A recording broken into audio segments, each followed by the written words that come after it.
Ayat ihdinas siratal mustaqim ini merupakan ayat yang ke-6 ya.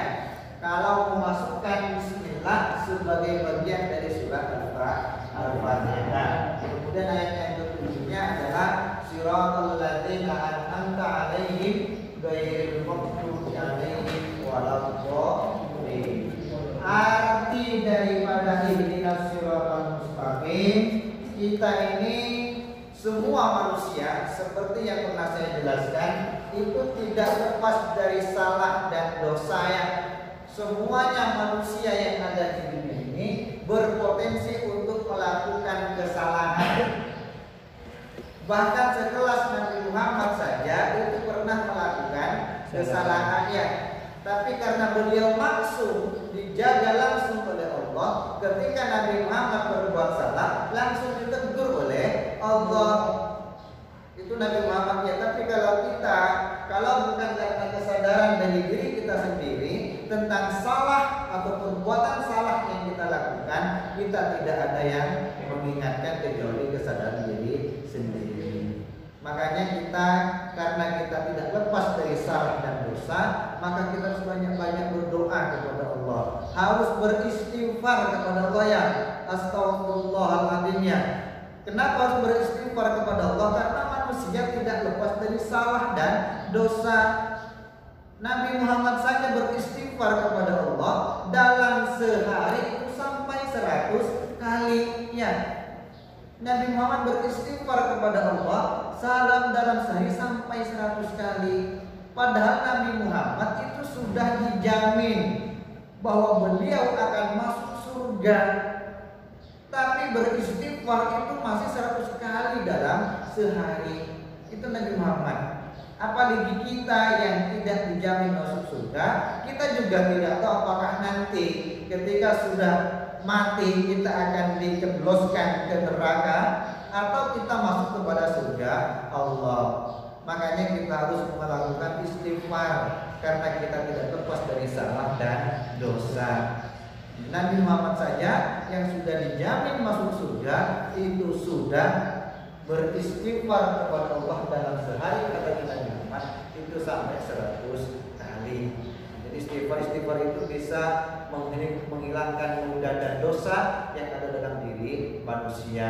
Jadi untuk menghilangkan dosa dan noda yang ada pada diri manusia, maka kita harus banyak beristighfar kepada Allah. Tidak ada manusia yang ada di dunia ini yang tidak lepas dari salah dan dosa ya. Karena kita sebagai makhluk sosial, zon politik kan, yang kita itu adalah selalu bersama dengan manusia yang lain, mesti di situ ada dosa, baik dosa atau maksiat yang dilakukan oleh mata, melihat keindahan yang tidak pada tempatnya, misalkan melihat orang yang telanjang, itu kan dosa sudah ya, walaupun tidak disengaja ya. Ya, Pak. Walaupun misalkan ada bahasa pandangan pertama itu adalah boleh, sementara pandangan yang kedua itu tidak boleh. Tapi kalau kita biasanya suka memandang sesuatu yang kurang sedap, apalagi ada wanita yang telanjang, biasanya kita sengaja ya ingin melihat wanita telanjangnya. Itu kan sudah dosa ya. Cari-cari video-video yang ada wanita telanjangnya gitu. Itu umumnya orang laki-laki, biasanya kalian ini. Apalagi yang suka nonton film XXX gitu ya, video XXX gitu. Itu kan sudah dosa ya. Kemudian berkumpul dengan teman-teman sekelas, berkumpul dengan teman-teman seangkatan, kemudian sering membicarakan kejelekan orang, itu sudah dosa ya. Jadi tidak ada manusia yang terlepas dari dosa. Makanya kita harus beristighfar kepada Allah. Nah, di dalam ayat ihdinas siratal mustaqim, kita meminta kepada Allah untuk ditunjukkan atau diberikan hidayah. Ya Allah, berikanlah hidayah untuk melewati sirat yang lurus, siratal mustaqim, jalan yang lurus. Jadi siratal mustaqim ini, jalan yang lurus ini adalah kalau dilarikan kepada akhirat nanti, siratal mustaqim ya. Siratal mustaqim itu katanya Nabi bahwa sirat itu lebih tajam dari pedang dan lebih halus daripada rambut ya. Jadi siratal mustaqim yang akan dilalui oleh manusia ketika melewati siratal mustaqim mustaqim yang diikat dari punggung neraka jahanam sampai kepada surga. Sirat itu lebih tajam daripada pedang dan lebih halus daripada rambut. Kalau pedang hari ini yang paling tajam itu misalkan adalah samurai, maka siratal mustaqim ini bisa lebih tajam daripada pedang samurai ya. Sekali tebas itu langsung potong ya, itu kan samurai ya. Itu siratal mustaqim lebih tajam daripada itu, lebih halus daripada rambut. Jadi bagaimana mungkin kita akan menghadapi berjalan dari siratal mustaqim yang lebih halus daripada rambut dan lebih tajam daripada pedang kalau bukan dari amal ibadah yang kita lakukannya. Makanya nanti tergantung dari amal ibadah yang kita lakukan. Kalau amal ibadah yang kita lakukan itu adalah baik, maka kita akan melewati siratal mustaqim itu juga dengan cara-cara yang baik. Karena nanti orang melewati siratal mustaqim itu ada yang bagaikan kedipan mata sudah nyampe ke surga, ada yang bagaikan terbangnya itu sudah nyampe ke surga, ada yang bagaikan itu itu ada yang naik kendaraan sampai ke surga, ada yang berjalan biasa, ada yang berjalan berbadan, ada yang merangkak dan semacam, tergantung dari amal ibadah yang dilakukan manusia ketika dia berada di dunia. Makanya kita di dalam ayat ihdinas siratal mustaqim itu kalau dilarikan di akhirat, maka kita meminta untuk diberikan petunjuk untuk melewati siratal mustaqim, jalan yang lurus ya, siratal mustaqim.